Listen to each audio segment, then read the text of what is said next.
Hello बच्चों, welcome to S smart classes. बेटा, जैसा कि हम लोग साइंस में फिजिक्स में इलेक्ट्रिसिटी चैप्टर पढ़ रहे थे, तो लास्ट जो आपकी वीडियो थी उसमें आप लोगों ने बेटा इलेक्ट्रिसिटी के बारे में सीखा। इलेक्ट्रिसिटी होता क्या है, ठीक है। आपने कंडक्टर के बारे में सीखा, इंसुलेटर के बारे में पढ़ा, चार्ज के बारे में पढ़ा। आज की इस वीडियो में हम लोग स्टार्ट करेंगे बेटा इलेक्ट्रिक पोटेंशियल से, ठीक है। तो आज का हमारा सबसे पहला टॉपिक क्या है बेटा, इलेक्ट्रिक पोटेंशियल। ठीक है, तो बेटा इसको समझने के लिए सबसे पहले आपको अपने 8th स्टैंडर्ड की एक बात थोड़ा सा याद करनी पड़ेगी।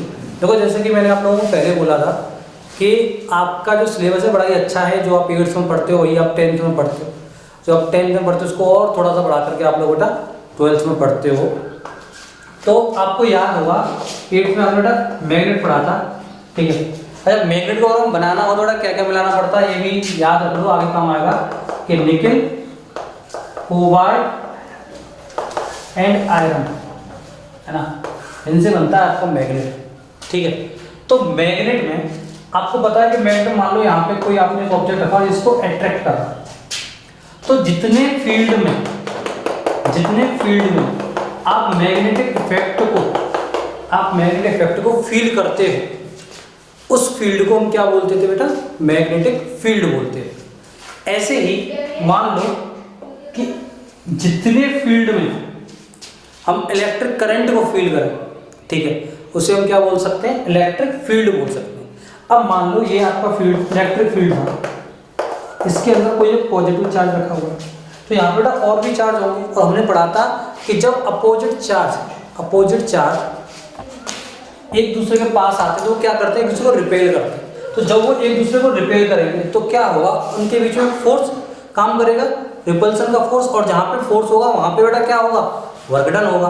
तो उसी वर्क डन को, जो रिपल्सन फोर्स के कारण जो वर्क डन हुआ है, उसी को बेटा हम क्या बोलते हैं, इलेक्ट्रिक पोटेंशियल बोलते हैं, ठीक है। अब पढ़ते हैं हम इसकी डेफिनेशन की। आपको डेफिनेशन क्या दे रखी है इलेक्ट्रिक पोटेंशियल। देखिए बेटा, electric potential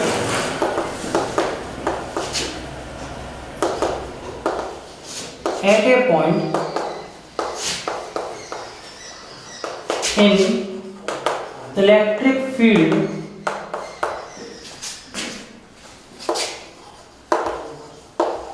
is defined as work done to move a positive charge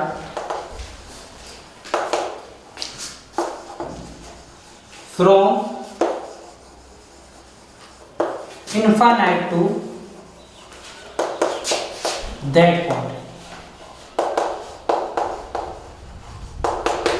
तो बेटा समझो इस बात को कि मान लो कोई एक पॉइंट है और आपने किसी चार्ज को इनफाइनाइट से उस पॉइंट तक मूव किया।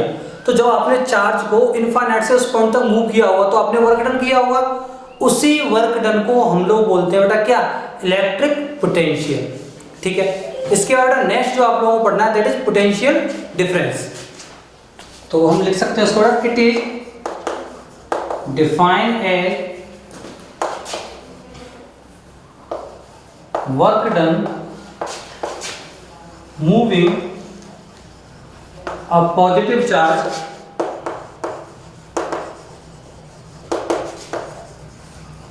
from one point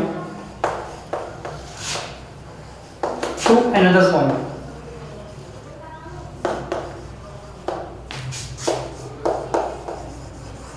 ठीक है, मान लो दो पॉइंट हैं ए और बी। आपने यहां से यहां तक किसी चार्ज को मूव करने में जो वर्क डन किया उसी को बेटा हम क्या बोलेंगे, पोटेंशियल डिफरेंस। इसको इन शॉर्ट बेटा हम पीडीवी बोलते हैं, ठीक है। इसको बेटा हम वोल्टेज भी बोल देते हैं। इसका एक और नाम क्या है, वोल्टेज। और आप अगर देखोगे, आप अपने घर में बेटा यूज करते हो, जब आपके घर में स्टेबलाइजर होता है तो कभी कभी आप पूछ लेते हो कितने वोल्टेज आ रहे हैं। आप अपनी समर चलाते हो उसमें भी आप लोग पूछ लेते हो कितने वोल्टेज आ रहे हैं, that is what, that is potential difference. तो यानी कि यहाँ से हमें एक बात पता पड़ी कि जितने भी हमारे इलेक्ट्रिक अप्लायंसेज हैं, इलेक्ट्रिक अप्लायंस मतलब जो जिनके ऊपर इलेक्ट्रिसिटी अप्लाई होती है, जो इलेक्ट्रिसिटी के ऊपर वर्क करते हैं, उनके अंदर जो वर्क होता है वो किसकी वजह से होता है, वो पोटेंशियल डिफरेंस की वजह से होता है। अब बात करते हैं इसके फॉर्मूले की। तो मान लीजिए पोटेंशियल डिफरेंस को हम रिप्रेजेंट कर रहे हैं किससे, V से। हमें पता है क्या होता है, work done to moving a positive charge. तो हम कह सकते हैं कि V equal to W upon Q। और 9th स्टैंडर्ड में हम पढ़ के आए हैं the unit of work is joule and the unit of charge is, अभी लास्ट वीडियो हमने पढ़ा था क्या, कूलोम। तो हम कह सकते हैं कि पोटेंशियल डिफरेंस की जो यूनिट होती है वो क्या होती है, जूल पर कूलोम, और इसकी यूनिट क्या होती है, दैट इज वोल्ट। ठीक है, इसकी यूनिट क्या होती है, वोल्ट। और हम क्या बोल सकते हैं, जूल पर कूलम। यहां से हमें यही पता पड़ता है कि 1 volt is equal to 1 joule upon 1 coulomb. ठीक है, इसके बाद बेटा अभी हम पढ़ेंगे क्या, 1 वोल्ट की डेफिनेशन। उससे पहले आप लोग इसको नोट कर लो। तो बेटा हमने पढ़ा 1 volt is equal to 1 joule upon 1 coulomb. अब हमें पढ़ना है डेफिनेशन ऑफ 1 वोल्ट, ठीक है, जो कि आपके एग्जाम में आ जाता है 1 मार्क्स में। तो 1 वोल्ट की डेफिनेशन क्या पढ़ सकते हैं कि 1 volt is equal to moving 1 coulomb of charge and doing work of 1 joule.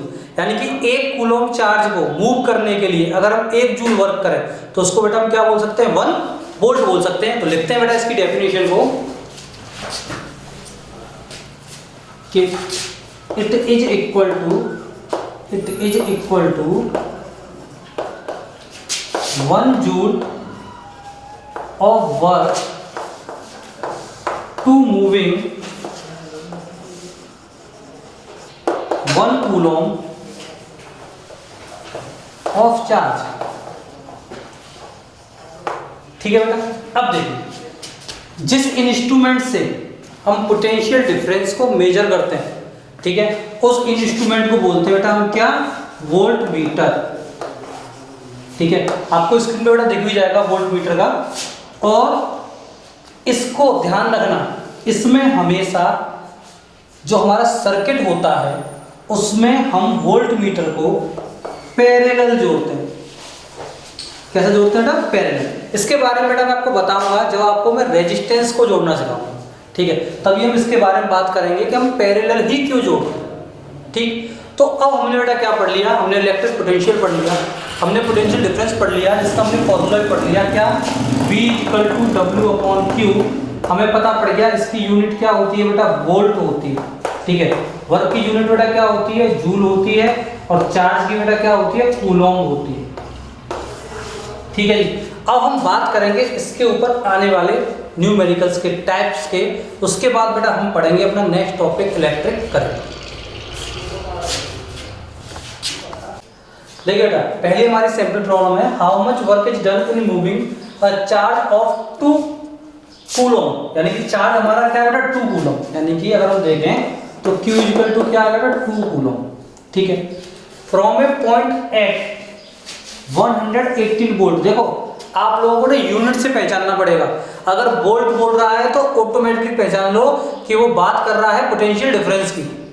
Coulomb बोल रहा है तो बात कर रहा है किसकी, चार्ज की। ठीक है, टू 128 वोल्ट। अब देखिए पोटेंशियल डिफरेंस 2 पॉइंट उसने दे दिए, तो 2 पॉइंट की बात हो रही है, तो किसकी बात होगी बेटा, पोटेंशियल डिफरेंस की। और आप लोगों को बिल्कुल कंफ्यूज होने की जरूरत नहीं है, क्योंकि 10th में इलेक्ट्रिक पोटेंशियल के ऊपर कुछ नहीं आने वाला, ज़्यादा से ज़्यादा थ्योरेटिकल आ सकता है, वो भी 1 नंबर में। अगर आपका न्यूमेरिकल आता है तो वो पोटेंशियल डिफरेंस के ऊपर ही आएगा। ठीक है, तो आपने पढ़ा था क्या, और आपसे बेटा क्या पूछ रहा है, वो वर्क पूछ रहा है, W इक्वल टू बेटा पूछ रहा है। चलिए पोटेंशियल डिफरेंस बेटा हम निकाल सकते हैं 128 से 180, तो कितना आया बेटा पोटेंशियल डिफरेंस हमारा, वोल्ट इक्वल टू कितना आ गया बेटा, 10 वोल्ट। बेटा क्या निकालना है, वर्क डन। हमने फॉर्मूला पढ़ा भी क्या, V equal to W upon Q, यही तो पढ़ा था। तो V हमें बेटा कितना आ गया हमारे पास, 10 इक्वल टू W हमें बेटा फाइंड आउट करना है, और Q क्या है बेटा, 2 कूलम। तो W इक्वल टू बेटा क्या आ गया, 20। और याद रखना फिजिक्स में मार्क्स कहाँ कटते हैं, जहाँ आप यूनिट नहीं लिखते हो। तो वर्क की यूनिट क्या है, जूल।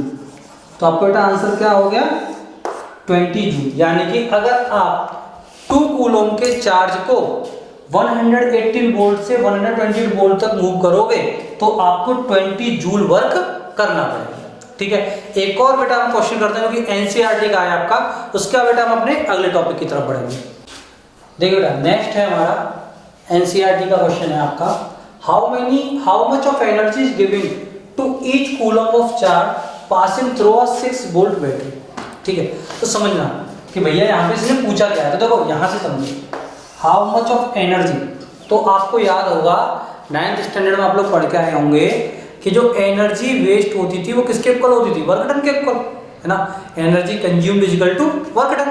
तो यहाँ पे सिंपली घबराना नहीं है, यहाँ पे भी बात कर रहा है किसकी, वो वर्क डन की ही बात कर रहा है। ठीक है, और is given to each coulomb of charge, each का मतलब क्या होता है, प्रत्येक, प्रत्येक का मतलब क्या होगा एक, यानी क्यू की वैल्यू बेटा क्या आ गई 1 कूलम, किसके लिए, passing through a 6 volt, V का मतलब क्या था वोल्ट, तो यानी कि ये आपको क्या दिया, potential difference is equal to what 6 volt. ठीक है, तो क्या पढ़ा था अभी, potential difference is equal to W upon Q, what is V 6 is equal to W क्या है फाइंड आउट करना है, Q क्या है 1, W इज इक्वल टू क्या आ गया 6 और यूनिट क्या होती है इसकी जूल। ठीक है जी, तो आपको बेटा मैंने 2 प्रॉब्लम्स करा दी, उसके बाद अगर आप लोगों के पास बेटा एसएन की बुक हो तो आप उससे उसके क्वेश्चंस लगाना, एक पार्ट आपका एसएन का क्लियर हो चुका है। अब हम बढ़ते हैं अपने नेक्स्ट टॉपिक जो कि इस चैप्टर का एक तरह से नाम भी है इलेक्ट्रिक करंट की तरफ। नेक्स्ट है बेटा हमारा टॉपिक इलेक्ट्रिक करंट। तो देखिए बेटा अगर आप लोगों ने प्रीवियस वीडियो देखी होगी तो मैंने आपको करंट के बारे में बताया था, करंट का मतलब होता है बहना। जब भी इलेक्ट्रॉन्स किसी मेटल में बह रहे हो, इलेक्ट्रॉन्स किसी मेटल में बह रहे हो तो आप कह सकते हो कि वहां पे इलेक्ट्रिक करंट फ्लो हो रहा है। ठीक है, तो यहां से एक बात हमेशा आपको क्वेश्चन आता है कि इलेक्ट्रिक करंट किसकी वजह से फ्लो होता है, तो हमेशा ध्यान रखना फ्री इलेक्ट्रॉन्स की वजह से। ठीक है, तो डेफिनेशन पढ़ते हैं हम, rate of flowing electric charge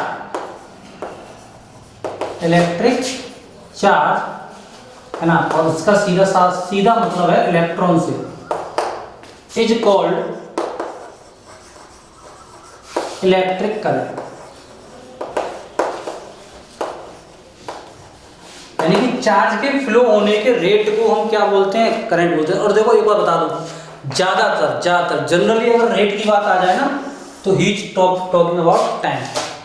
rate की बात आए तो हम किसकी बात करते हैं, ज़्यादातर टाइम की बात करते हैं। तो हमें पता पड़ेगा इलेक्ट्रिक करंट किसके इक्वल हो गया, चार्ज के फ्लो करने के रेट के इक्वल, यानी कि I इक्वल टू, अगर हम पढ़े तो क्या होगा बेटा Q अपॉन T। यहाँ पे बेटा Q क्या है, चार्ज है, T क्या है, टाइम है, और I क्या है, ये है आपका इलेक्ट्रिक करंट। चलिए यूनिट बनाते हैं बेटा यहाँ से। तो आपको पता ही है बेटा चार्ज की यूनिट क्या है, कूलोम, टाइम की बेटा सेकंड। देखो ये चीजें याद रखना इस वजह से जरूरी है कि जब आप न्यूमेरिकल करते हो और अगर आपको मान लो टाइम आपको मिनट में दे रखा है और आपसे करंट पूछा गया तो आपको टाइम सेकंड में कन्वर्ट करना पड़ेगा, ये बात आपको अपने दिमाग में रखनी है।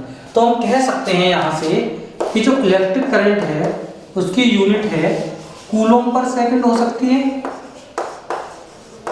ठीक है, और इसकी ऐसा यूनिट होती है बेटा एम्पियर, यानी इलेक्ट्रिक करंट की ऐसा यूनिट क्या है, एम्पियर। तो अगर हम 1 एम्पियर को बनाना चाहें तो यहां से क्या निकल के आएगा, 1 ampere is equal to 1 coulomb upon 1 second. और अगर कोई डेफिनेशन पूछ ले किसकी, 1 एम्पियर की, तो मैं बोल रहा हूं ध्यान से सुन लो, what is the definition of 1 ampere.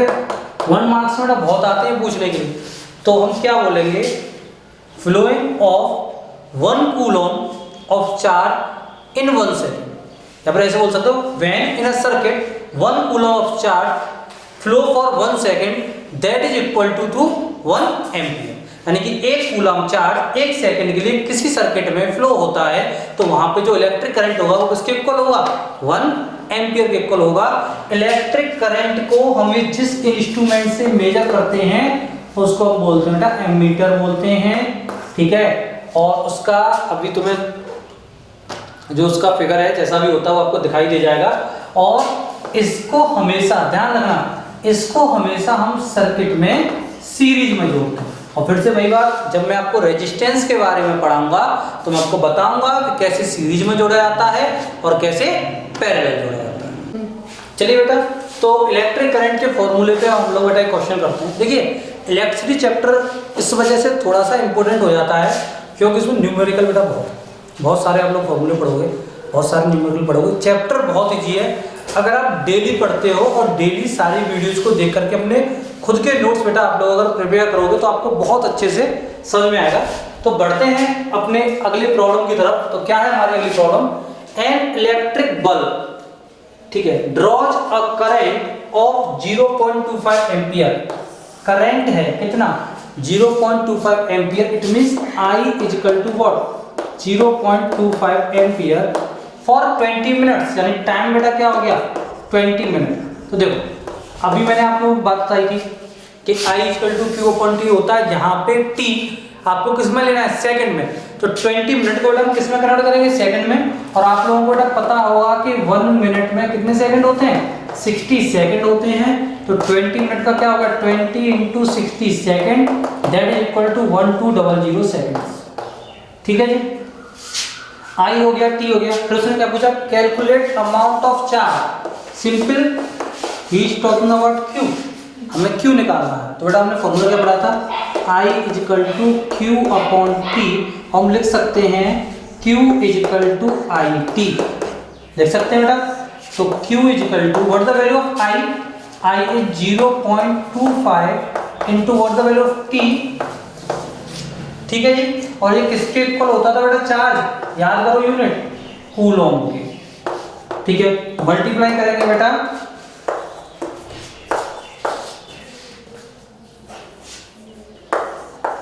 दो 300 कूलम ऑफ चार्ज के बेटा ये क्या हो गया? इक्वल, यानी कि चार्ज फ्लो होगा, अमाउंट ऑफ चार्ज होगा बेटा किसके इक्वल होगा? 300 कूलम। ठीक है, चलिए बेटा आगे हम जो पढ़ेंगे दैट इज डायरेक्शन ऑफ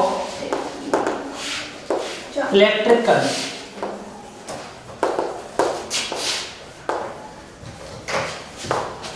देखिए बेटा, इसमें बड़ा बेटा थोड़ा सा कंफ्यूज होता है बच्चों को, बहुत ही ज़्यादा कंफ्यूजन सा होता है, लेकिन डाउट को बेटा हम लोग क्लियर करने की कोशिश करेंगे। देखिए, जब इलेक्ट्रिसिटी का डिस्कवर हुआ था, तब सिर्फ दो चार्ज के बारे में पता था कि दो तरह के चार्ज होते हैं, एक होता है आपका पॉजिटिव और एक होता है आपका नेगेटिव। ठीक है, तब तक इलेक्ट्रॉन की डिस्कवर नहीं हुई थी। ठीक है, आपने भी पढ़ा कि किसी भी वायर के अंदर या कंडक्टर के अंदर जो करंट फ्लो होता है वो फ्री इलेक्ट्रॉन्स के द्वारा होता है, लेकिन जब इलेक्ट्रिसिटी की डिस्कवर हुई थी तब तक इलेक्ट्रॉन की डिस्कवर नहीं हुई थी। ठीक है, तो तब तक सिर्फ दो चार्ज थे, पॉजिटिव और नेगेटिव। तो वहां पे एक बात सोची गई कि कोई भी चीज हो वो ज्यादा से कम की तरफ बहेगी। एक एग्जाम्पल अगर हम लें कि मान लो मेरे पास दो मग हैं, ठीक है, और मैं इसमें से मुझे क्या है कि ये मेरा ज़्यादा भरा हुआ है मग और ये मेरा बेटा कम भरा हुआ है। तो मेरा जो पानी है, मान लो इसमें जो कुछ भी होगा लिक्विड होगा, वो ज़्यादा से किस वाले में रहेगा? कम वाले में, और तब तक ज़्यादा है तो ये इक्वल नहीं हो जाएंगे दोनों। ठीक है, सेम ऐसा ही उन लोगों ने इलेक्ट्रिक करंट के बारे में सोचा कि ज़्यादा से कहाँ जाएगा? कम की तरफ जाएगा, ज़्यादा से कम की तरफ। इसी वजह से उन्होंने डायरेक्शन ऑफ इलेक्ट्रिक करंट जो बताया था, उन्होंने वो बताया था पॉजिटिव से नेगेटिव की तरफ। तो यहां से आपको क्या पता पड़ा कि the direction of electric currents, जिसको हम कन्वेंशनल करंट भी बोलते हैं, that is from positive terminal to negative terminal. ठीक है, अब यहाँ पे कंफ्यूजन वाली बात क्या आती है वो मैं आप लोगों को बताता हूँ कि मान लो ये कोई एक वायर था, ये आपका एक वायर है ना, ध्यान रखना इसको क्रॉस सेक्शन बोलते हैं, आगे काम आएगी ये चीज। वायर को किसकी फॉर्म में ले लें? सिलेंडर की फॉर्म में। ठीक है, तो मान लो कि इसके अंदर चार्ज है, इसके अंदर चार्ज है, ऐसे ही पड़े हुए हैं, कोई टेढ़ा पड़ा हुआ है, कोई ऐसे पड़ा हुआ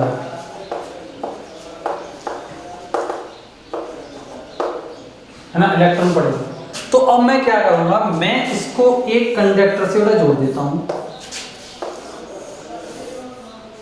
पॉजिटिव नेगेटिव, ठीक है। और मान लीजिए यहाँ पे भी नेगेटिव, यहाँ पे पॉजिटिव। तो आपको बात पता है, क्या बात पता है कि जब इसके अंदर करंट जाएगा, या फिर वैसे भी देखो यहाँ पे पॉजिटिव था, तो जो आपके इलेक्ट्रॉन्स थे, अभी इसके अंदर मुझे नहीं पता कि कौन किधर जा रहा है, कौन किधर जा रहा है, हमें नहीं पता, इनकी डायरेक्शन की हमें नहीं पता। जैसे ही हमने इसके अंदर करंट फ्लो किया तो इसके अंदर एक डायरेक्शन आ जाएगा, और वो डायरेक्शन बेटा क्या होगा, देखो बेटा के बताता हूँ मैं आपको, वो डायरेक्शन ऐसा होगा, यानी कि जितने भी चार्ज होंगे वो इस डायरेक्शन में जाएंगे, इनका डायरेक्शन, यानी वो इधर साइड की तरफ भाग रहे हैं। कैसे भाग रहे हैं, क्योंकि हमने पढ़ा था, क्या पढ़ा था कि जो आपके अपोजिट चार्ज होता है, अपोजिट चार्ज एक दूसरे को क्या करता है, अट्रैक्ट करता है। इलेक्ट्रॉन बेटा कैसा चार्ज होता है, नेगेटिव, तो किसकी तरफ अट्रैक्ट होगा, पॉजिटिव की तरफ। अब यहां से कंफ्यूजन ये आता है कि आपने हमें पढ़ाया कि इलेक्ट्रिसिटी फ्लो होती है पॉजिटिव से नेगेटिव में, लेकिन यहाँ पे क्या हो रहा है, यहाँ पे नेगेटिव से कहाँ जा रहा है, पॉजिटिव डायरेक्शन में। तो बस ये ध्यान रखना कि इलेक्ट्रिसिटी का फ्लो आप हमेशा लिखोगे पॉजिटिव टू नेगेटिव, क्योंकि तब तक इलेक्ट्रॉन की डिस्कवर नहीं हुई थी, इस वजह से हमेशा पढ़ते हैं। लेकिन अगर किसी वायर में चार्ज के फ्लो होने की बात आती है तो उल्टा कर दो, नेगेटिव टू पॉजिटिव, ठीक है। तो अगर चार्ज की बात हो that is negative to positive, और इलेक्ट्रिक करंट की बात हो तो वो पॉजिटिव से नेगेटिव। ये आप लोगों को याद रखना है। नेक्स्ट वीडियो आप लोगों के लिए बहुत इंपॉर्टेंट होने वाली है, जिसके अंदर आप लोग पढ़ोगे ओम्स लॉ और रेजिस्टेंस के बारे में, ठीक है। सबसे इंपॉर्टेंट टॉपिक है इस चैप्टर का। तो तब तक देखिए इस वीडियो को, कोई भी दिक्कत हो कमेंट सेक्शन में जाकर के कमेंट करिए। Thank you.